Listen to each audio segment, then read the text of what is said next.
And just officially welcome everybody to the Sexuality and Access Project, hosted by Melanie and Wallace from T6 Talk. And they're going to be providing a lot of information on this project that they're working on. They've been working on it for quite some time, but for us, it's kind of new. So we're just finding out all the information today, but I'll let you know a little bit about them. They've been friends of mine. They're in Ontario, live in Ontario for a number of years. I don't even know. I think it was actually, I met them when Wallace came to Vancouver to do a little bit of a info session with the sexual health team at GF Strong. And so we instantly connected. And so we've been friends ever since, and we've gone over to Ontario and visited with them, and hopefully by the sounds of it, they're coming back in September, but yeah. So, but here's their little bit of information. You probably read about them, but Wallace has a Master of Social Work degree. He is currently working as a clinical research associate with a focus on spinal cord injury. He's also a person that has lived experience as with T6 complete SCI. And Melanie has her Bachelor of Arts degree with a double major in English and Women's Studies specifically. And she worked as a human resource professional for over 15 years and is now retired and currently working on expanding her knowledge of SCI in the SCI community. Although, I don't know, she's been in this for a while, but feeling her passion for working with people and making connections, of course. So together, this interabled couple are using their knowledge, skills, and experience to keep the conversation going with their peers in the SCI community and beyond. And there's a vast amount of untapped peer knowledge as they're recognizing and experience out there. So they're trying to gather all the resources and share it as a means of serving those within and outside of the SCI community. So their website, which is t6talk.com, I'll put it in the chat, is one of their first projects together. And so it's designed to dispel myths, illuminate truths, and share as a community. So thank you both for being here. I'm just also going to acknowledge, because I don't have my name up there, but I'm Terry, and so I'm with SCIBC. You may see my name every once in a while on emails. And I usually host these online sessions. I go by the pronouns she, her, and I recognize that everyone is living in their own space, but for me, I live and very grateful to and appreciate the land that I live, which is Squamish Nation, the Tsleil-Waututh lands, or as I call it, North Vancouver. Thank you, everybody, for being here, and I'm going to pass it off to an informal presentation by Melanie and Wallace, and then we're just going to have an open discussion after that, at which time I'll stop the recording. Thank you so much, Terry. Thanks for the introduction. And first of all, for those of you who maybe aren't familiar with Terry, I recommend that you just Google her name, Terry Thornton, and see all the things that this woman has done. It's remarkable. I'm sure she probably does say no to some projects, but there's obviously a lot of things she says yes to. So she's a major advocate, a very active person and active in the community, which and an awesome person to hang out with. So thank you very much, Terry. Yes, thank you. Well, it's funny. That brings me to think when, in terms of Googling people, though are a couple of people here who I think probably know me as Randy more than they have heard the Wallace thing before. Because if you Google Wallace Upper, you're not going to get anything. Or Wallace Earle. Or Wallace Earle. My birth name is Randy, but I go by Wallace. There is a story behind the name switch, which I will be doing legally. However, because I'm a registered social worker with the Ontario College of Social Workers and Social Service Workers, one of the requirements with my work is I have to go by my birth name. I have to go by my legal name. I can't use assumed names. I can't use nicknames. That's why the professional me is Randy Upper, and then the personal me is Wallace. So that's why any of the papers that my name's on and all that kind of stuff under Randy. So for Adam and Bill, who know me primarily as Randy, I prefer going by Wallace. So, and I think I had this conversation with that. So, anyway, what brings us here tonight? We, in terms of our bios, if you want to know a little bit more about us, visit our website. We won't go, any more than what Terry so thankfully and richly introduced us as. And if you want to learn a little bit more about us, you can check that out, get that off of the website. Also, at the end, you can also ask questions if you have any about us personally as well. Now, we really kind of struggled with how to present today. Did we want to go formal? Did we want to go informal? And then we realized the time of day. And it's 8 o'clock here, it's 5 o'clock there. It's been a long day, I'm sure, for everybody. So rather than put like a formal presentation together with like bullet points and sharing screens and all that stuff, we thought, well, number one, we don't want you to fall asleep. And number two, we want to make sure that we have lots of time to have a conversation. And so we figured keep this informal, keep it just like a conversation, and then hopefully that will continue if you have any questions towards the end. So we have been working on this project for oh geez, how long? Almost 2 years now. Yeah, I think we kind of started at the end of 2020, kind of that's when it would have really 2021 was the big year.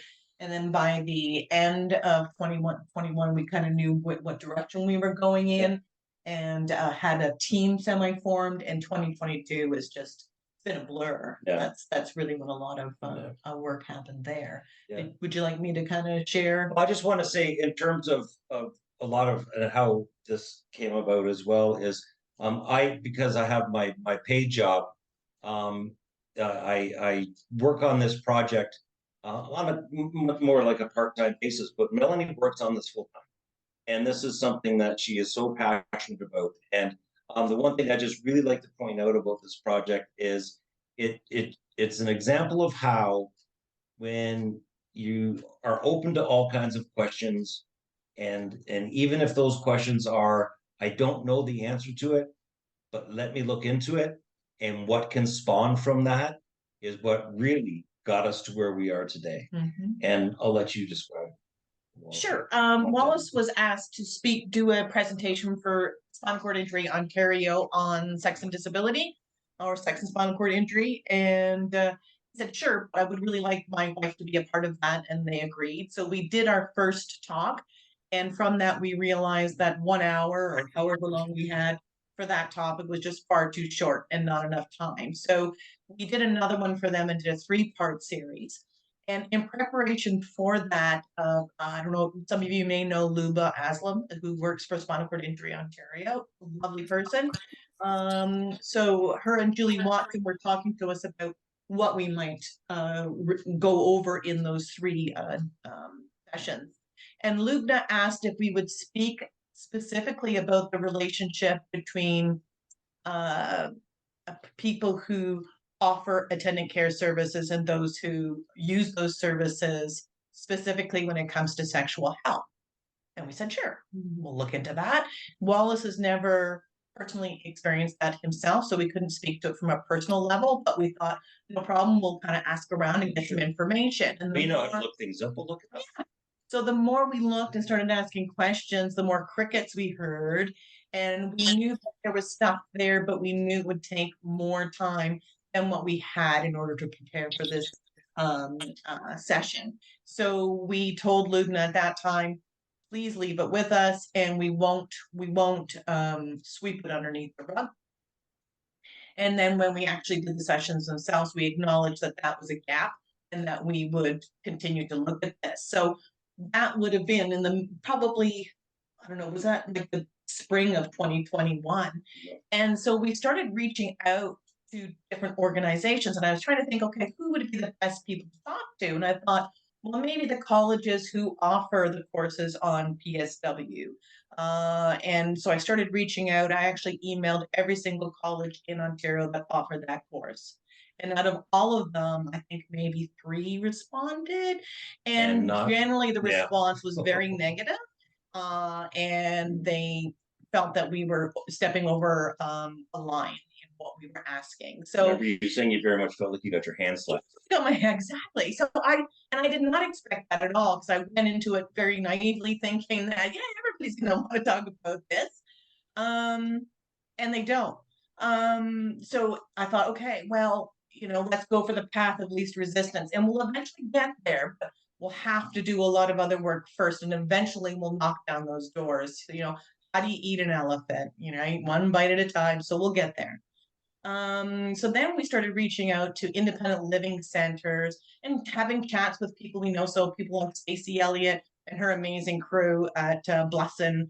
And so we started having Zoom meetings just to kind of talk about this in general. And basically that first group, who we're so grateful to, said, you need to do some research, you need to do some surveys on this. And that's when one of the amazing people from Independent Living Waterloo Region, Dan, said, hey, I was a part of a study in 2011.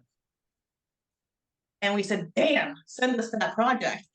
So he did. So he sent us a copy of the executive summary for the 2011 Sexuality and Access Project that was completed by Cory, Silverberg, and Fran Odette. And those names may ring a bell. You may know them, or they may ring a bell. They're also were two of the co-authors for the Ultimate Guide of Sex and Disability, which is a pretty very good book. Very good book, well-known book. Yeah. Very informal, informational. So as soon as we looked at it and looked at the survey questions they asked, and we actually met with Fran just this past fall, and we didn't realize that the survey was actually Canada and the States. And I thought it was maybe just Canada, but it was Canada and the States. And I think they had over 400 respondents, both people who use attendant services and those who provide the services. So we thought, well, I know that we could cite them in this project, but how cool would it be to connect with them to see, are you okay with us using this as kind of a springboard to do this again? Like the 2022 version is what we ended up calling it. Because we were also at that time just looking for anybody who would collaborate with us. And that was the other part of it. Right? The other part of it was, it's great that you guys want to do this project, but who's T6 Talk? And maybe you should consider partnering with established organizations, especially ones that may be able to offer a research ethics board, so that there's somebody to actually vet the process and ensure we're doing things correctly. So that made a lot of sense. But to step back to reaching out to Fran and Cory, Cory responded first and was in touch with Fran, and they said, yes, absolutely, go forth and do good work. And then we met some people for lunch that were a part of the 2011 project, and Fran happened to then tag along for that lunch. So I felt like I was meeting a celebrity, so I was a little gobsmacked when I went into the lunch and she was sitting there. It was a pretty amazing lunch and conversation. So it was really lovely to kind of get her okay on that as well. So then a friend of mine who works at Laurier University said, there's somebody you need to talk to, and this person is TK Pritchard, and they're the executive director of Shore Center. Shore Center was formerly known as Planned Parenthood in Waterloo Region. So I shot off an email, and TK said, yeah, let's talk. And then Wallace and I talked with TK, and it was just this immediate connection. So here's this organization that has, rich history of community involvement and a lot of experience when it comes to sexual health and education. So that's a really good connection to have. So they were definitely interested in partnering with us, because Wallace and I all along have kind of felt like this project is kind of like a foster baby. Like, we're the foster parents, so we want to make sure we nurture it, take care of it, and take it all the way through to its adopted, loving, forever home, which will be Shore Center. In turn, TK thought we should consider some people at the University of Guelph to connect with. So with doing that, we connected with Dr. Adam Davies, who's an assistant professor at the University of Guelph. And as well, now there is also Dr. Elizabeth Jackson from the University of Guelph. Moira Forster is an amazing student, and she's helping me with distributing and all the marketing materials and communicating with folks. So she's been great. And I also have a couple of more students right now who are kind of waiting at the sides of the stage for whenever we need some more help there. And as well, Lindsay Thompson is University of Guelph's manager at the Community Engaged Scholarship Institute, or CESI organization. And she as well has been just powerhouse of information. So now we have this team that's more than just Melanie and Wallace at T6 Talk. Yeah. So we've got the passion, and they also now have a shared passion for this project. And we are just a really great team that it was just a really good fit. Yeah. And so we started working. And as you can imagine, you know, meeting over Zooms and over long periods of time, and it feels like for months you're kind of talking about the same things over and over and over again, but that's what you do. Did you want to interject something? Yeah, actually I did. I just been going back for a second, taking a look at the 2011 study. Just want to let them know a little bit about what that study found. Sure. Do you mind if what if I read this? Sure, okay. Would that be all right? Yep. So I did print off a little section for me to read, just so I captured it, especially the 4 guiding principles that Cory and Fran used at the core of their 2011 project. So in 2011, Cory, Silverberg, and Fran Odette published their Sexuality and Access Project, supported by Springtide Resources and funded by Ontario Trillium Foundation. They surveyed over 400 people, attendant service users and attendant service providers, on the attendant service relationship, sexuality, and access. As stated in the survey summary, they began the project with 4 following truths in mind. Number 1, sexual rights are human rights. Number 2, sexual health is a core component of general health. 3, people with disabilities who use attendant services have a right to access information and resources about their sexual health and support in expressing their sexuality. And number 4, attendants have sexual rights, which include the right to a workplace that is not sexualized. So one of the key conclusions they came to, which I think what was Wallace was wanting to say, was that everyone wants to talk, but no one knows how to start the conversation. Right. And there's just so many different fears and concerns when it comes to talking about your sexual health. I mean, in society, generally speaking, when you talk about the subject of sex, it still carries with it this taboo, right? It still is one of those things that, you know, it's best not said. You know, better seen, not heard. Conversation. You can't just sit in a public place, for example, and just have a conversation about sexual health. Not necessarily are we meaning like expressing exactly what you did last night with, you know, your loved one or Mr. Friday Night or whoever it is that you were with, but to just talk about sexual health in an open, frank manner, that just doesn't happen. It just does not happen. And even when we maybe try to speak with healthcare practitioners that may be able to help us, they're facing their own biases and whatever they might have for themselves, and they may have trouble expressing themselves. So then how can they help you? So it's just a societal hang up. Yeah. And that's why, I mean, a lot of what we do in a lot of our conversations does tend to end up being talking about sex, because people want to talk about it. Yeah, because we think difficult conversations are worth having. Yeah. And if everybody else was having it, then we'd pick something else and we could talk about something else. Because we were not exhibitionists, but this is so important and it's so vital to our overall health. So really important to talk about, right? And one of the other unfortunate truths is that we live in a very litigious society. So there's also within that working relationship of attendant and attendant care user is that fear of someone being insulted or offended or something happening that is going to lead to some kind of a legal battle or some kind of stepping over those legal lines somehow. And that's on both sides of the equation. That's, you know, whether you are someone who acts service or someone who provides it. So with all of those fears and all of those things in there, it's kind of no wonder people are afraid to talk about it, you know? Mhm. So it's just, and that's why, again, going back to their survey, when Melanie and I were talking about this issue and then saw their survey and we're going to go along with Well, it, their which we'll talk surveys, some more- because there were two surveys, right? yeah. But about their project is we wanted to duplicate their project, but we wanted to do more than wanted to take the information that they find that we're assuming we're going to get similar results. I mean, it's been 11, almost 12 years. Things, although have changed, really haven't changed that drastically. Mhm. So, but what we want to do is we want to take those findings and we want to go one step further and create a solution Right. to what's found. But anyway, I'll let you, because I know you've got a great spiel on what they found and stuff. So Yeah. So we're considering what we're doing right now with these two surveys that we've created as a team, that we're ready to start sending out the packages next week across Canada.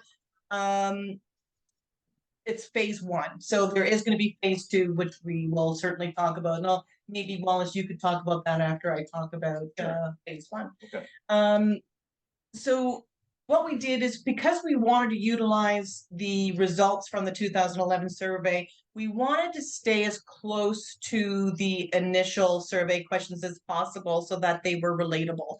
So the only way that we changed them is by looking at the gaps that they identified in the surveys themselves, so we could update it based on that.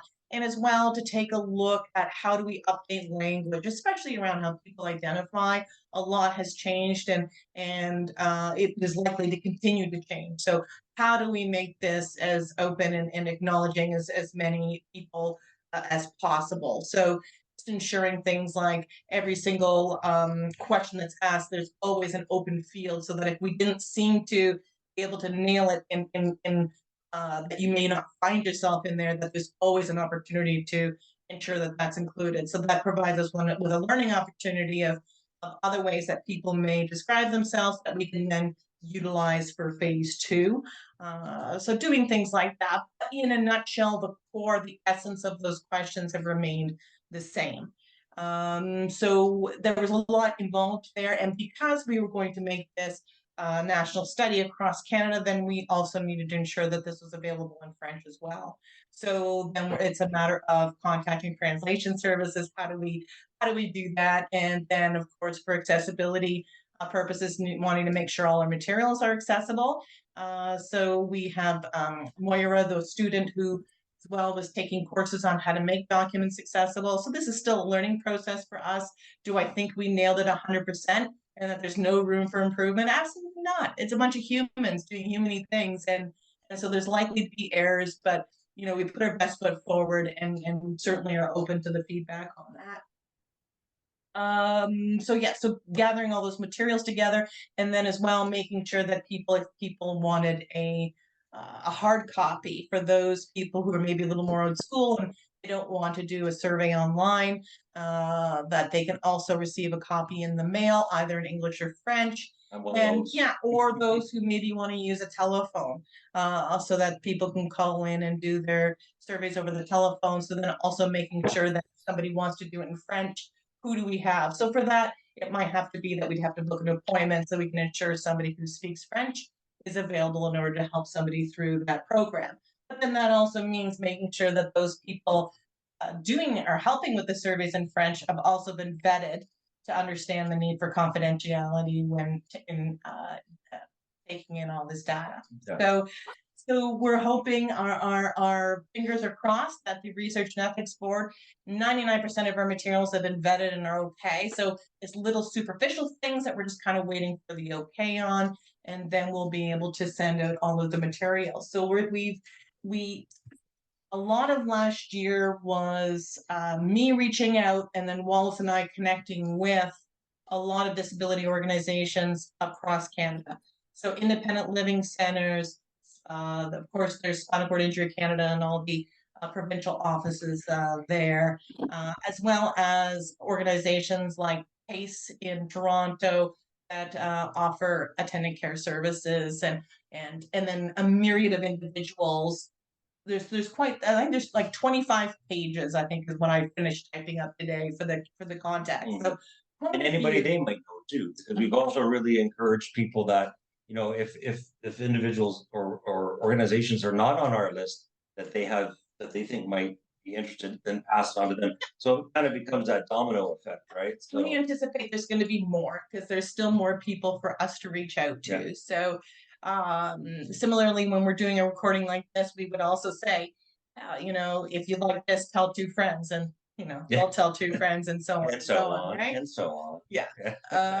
Yeah. So we figured it'll probably, when we looked at this project, we also knew it wasn't a sprint, that this is definitely like a marathon. So we're in it for the long haul, however long it takes, until we can make sure that this baby is adopted out into a really good and safe home. So phase one, we figured it'll probably the surveys will be out there floating around Canada for the next 6 months or so. And as that's happening, all of the data collection goes into this.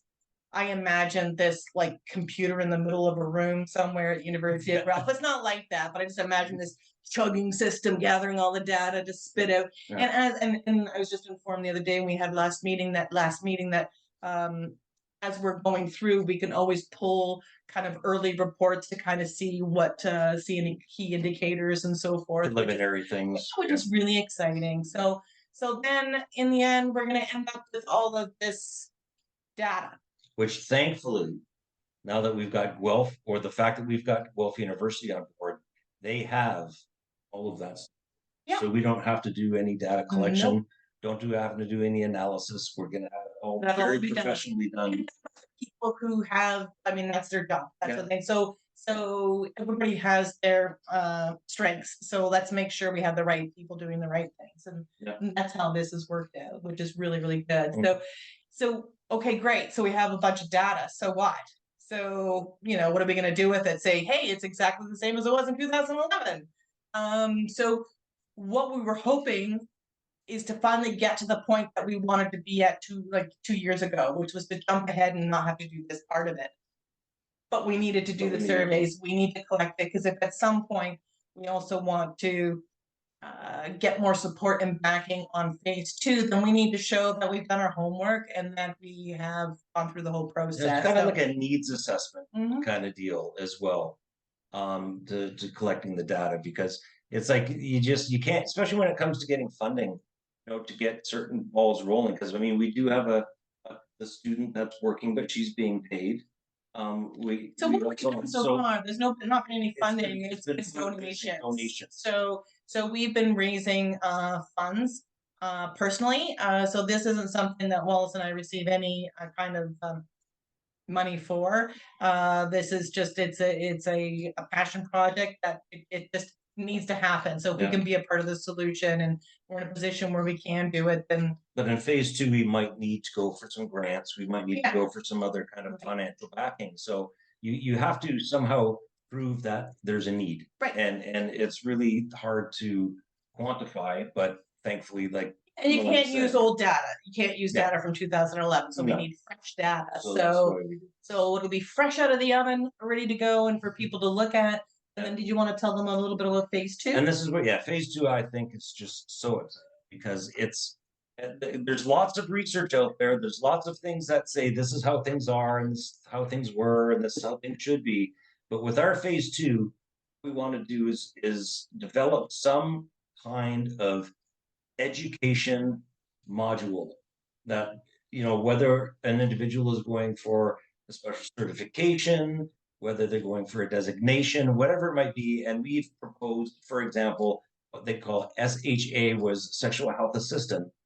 So basically what this course would provide is education on both sides. So education for the consumer and education for the provider, that talks about such things as consent, roles, language, any number of things that we, whatever. And again, what we want to do is create a it's not a panel, it's an advisory.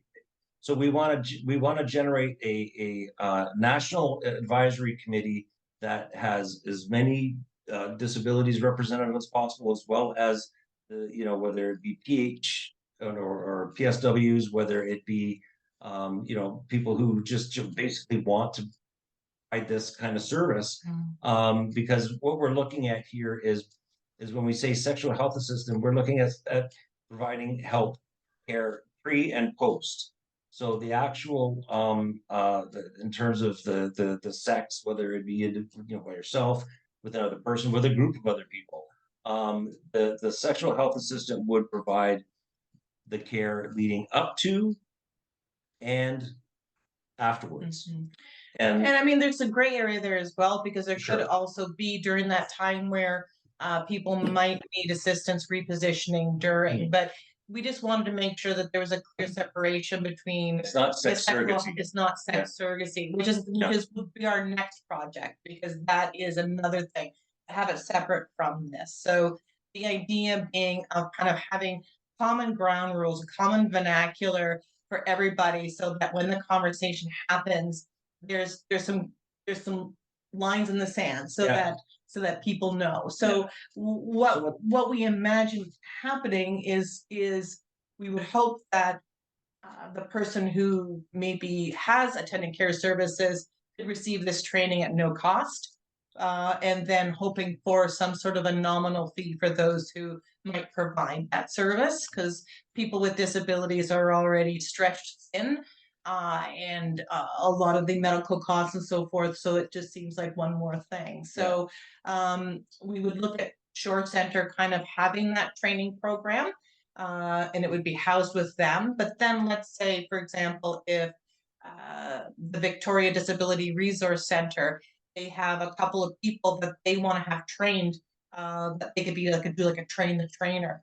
So then they can then assist the people in their community directly, rather than going through somebody on a territory. Because they know more about the needs of their individual communities more than anybody else. So then Shore could then provide an organization with train the trainer. So then that would put them in a position, and they would have all of the resource materials as well to then be able to work in their own community and provide that service. So and there was no prerequisite for this when we're looking at this course. So you don't have to be a PSW to take the sexual health course, because we've talked to friends who do direct funding, and the people that they have coming in their homes are not all PSWs. I mean, and many of them are just people that they connect with and that they have come in their house and help them with the care that they need.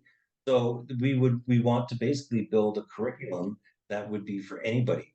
And one of the things that we thought would be great about it is, so as a consumer, if you wanted somebody who had some kind of training in sexual health needs, and you would look for if they had this designation attached to their credentials, and it's that conversation's already been started, because you've both taken the course, you're familiar with all the different concepts, all the different language. And again, it gives the consumer that comfort that, okay, not only is this person aware of kind of what the rules are of the road, but also that I know they're going to be comfortable talking about this. Be open about and it. I'm not going to, I don't have to worry about if I bring it up, they're going to book it. That's I no right. longer have attendant care, Right. or I bring it up, someone's going to sue me because they think that Or they're going to I'm just be sexually offended. harassing them, or if they're going to be offended.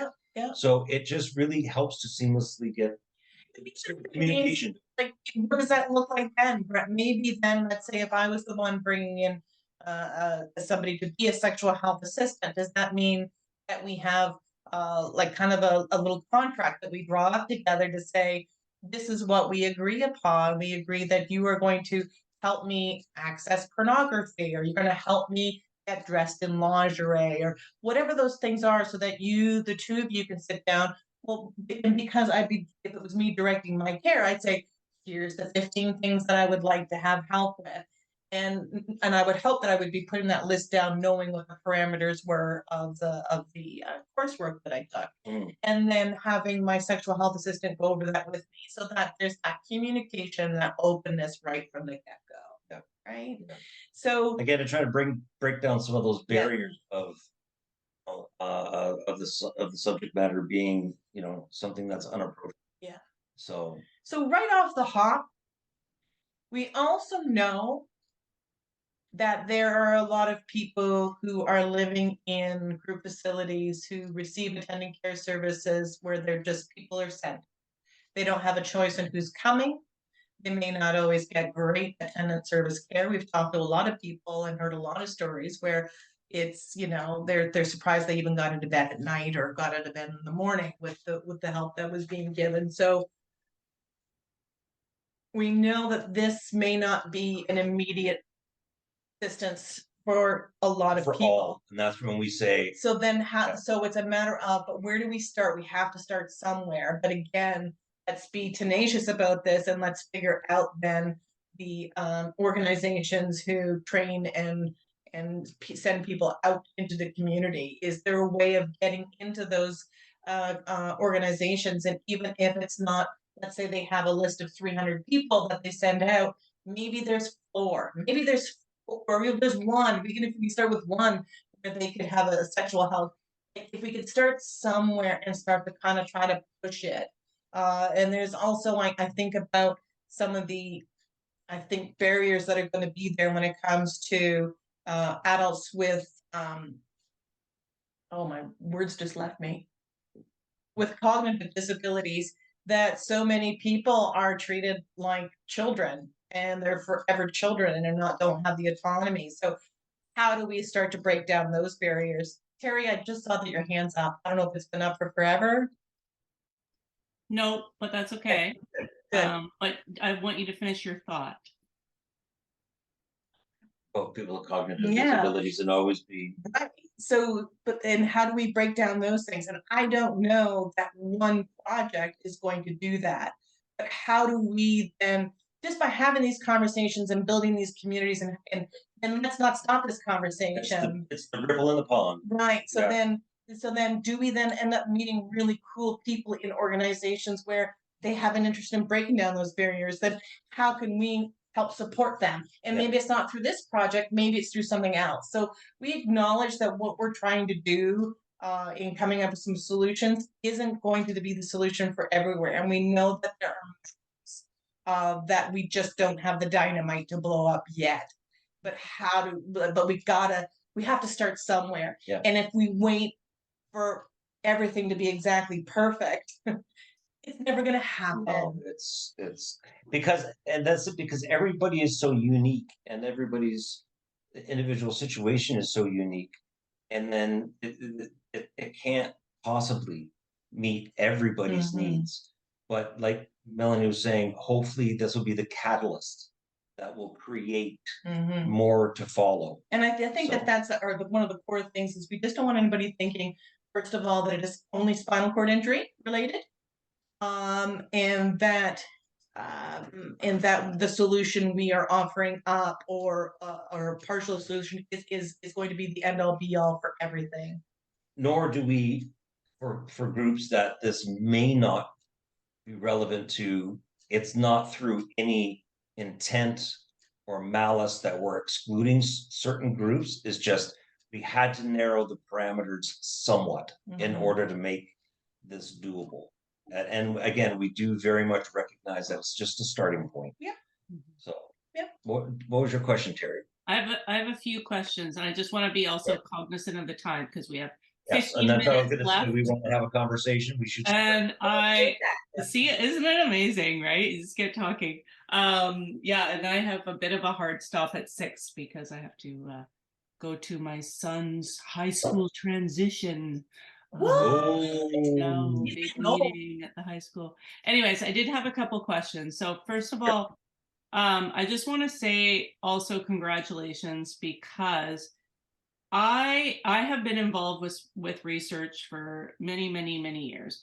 And my question always is that no one can seem to answer is how, as myself, who is not a scientist or a doctor or works at a university, get involved. Like, I have an idea. How do you start it? Where do you go? Right. And so congratulations for being a great example of how the STI community can actually, you know, have an idea or be inspired by an idea and just go for it and have it become a research study. So that's really cool, really exciting. And so my questions are, what are the eligibility requirements for your phase 1? And then when does phase 1 end? Okay. Okay. So eligibility is identify as having a disability and you live in Canada. And I believe the age, and I'm so sorry, Terry, I wish I had this on me, but I wanted, for some reason, I'm thinking 15 is inside my brain, but I can't quite recall. So it really is open to everyone. Yeah. It's just that it is just Canada. Now, in saying that, we've met with people in the States and we've also met with people in the UK who are like, we got to take this international. So we do see this as well as an opportunity to build something that we can then say, here, take it and use that. And then how cool would that be then to be able to pull in data internationally and be able to share strategies? Because why are we working in silos and why do we have to hold on to information like it's only ours? So our whole idea and the whole purpose of what we do, for anything that we do, is how do we share this and how do we be of service to the community? So so eligibility is cross disability, and I think we were looking at the minimum age of consent, which I do recall was, or remember. Yeah, that makes sense. And then no upper age limit, which is great. No. Awesome. No, and in terms of when one's going to be done, 70, because nobody over the age of 70 has sex. Yeah, no, people with disabilities don't have sex anyways, right? Exactly. Let alone when you're someone who's a bit older, then you're right, less likely to have the conversation. That's right. No, well, I was just going to say, in terms of the length of phase 1, that really depends on how long it takes for us to get the data back, and because right now we're thinking it's going to at least take an easy minimum 6 months before we start getting all of the results back from the questionnaires, and get that all analyzed. And that really depends on some of the organizations that we're having a hard time kind of getting in the front door with. That if that doesn't happen for a couple months, and then by the time we get the questionnaires out to them, and then they disseminate it to their community and their population, then how long is that going to take? But ideally, because then we also have a computer that's going to be compiling all the data. So ideally, what we're hoping is we're going to have an executive summary out this year that we could then share to whoever has been involved in the project, and then start kind of making some plans for, maybe take a breather and then start making plans for phase 2. Okay, keep the advisory committee start together, developing that. And we'll start thinking about that while we're waiting for some of the results too.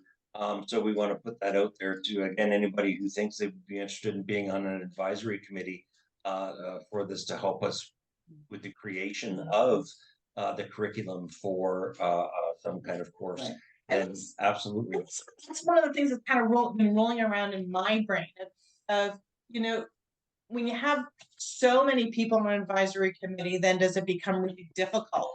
But if you have too few, because then it's not representative. So if we consider the disability community and how vast and varied that is, and then intersectional pieces to that, it's massive. So I really think we need to have it as open as possible in order to ensure we are as representative as possible. Yeah, and as a team, we're going to have to get together and figure out what that means. And does that mean we kind of have smaller groups and then bring kind of the whole group together? Like, do we manage smaller? Or do we have a process in terms of kind of like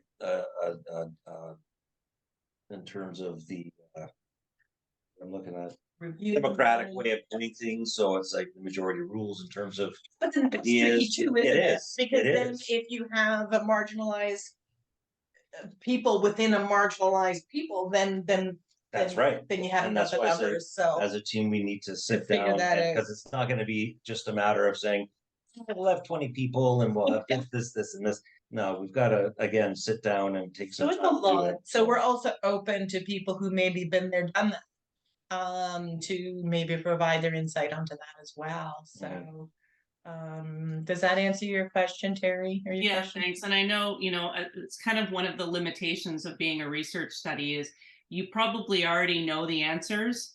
It's just, you have to have that data behind it to have the commitment, I guess, from what you need from governments and, funding agencies to be able to develop a course, right? So, Yeah. but it takes time. Like that's the frustrating thing. There it has to go through all of these different steps in order to complete what you need to do to have this course available. And then that kind of leads to my just ideally in your dream blue sky world visioning of what this course might look like. As like some people have funding for personal assistants or care workers, right? So would you see this fitting into that as well, or would this, is that like the hope? Or yeah, What we're hoping is, because it will need to be a fee for service. This does need to be something, because we are working with organizations where they do need to be have money coming in. But how do we do this so that the burden isn't on anybody really? Because if we look at sometimes the people who are doing attendant care services, how much are they being paid? So how much did they have? And the person with the disability, what did they have? So I don't know. I have no idea, Terry. Like, is it set amount? Is there a sliding scale? Is it, dependent on funding? Is it dependent whether if you do direct hires? What kind of grants do we have? Like kind what of can we, third-party how can we funding? do What- this? Yeah. So that it's all, so what we want it to be is accessible in all the ways that access can mean, or accessibility can mean, so that there aren't barriers. So how do we do that, right?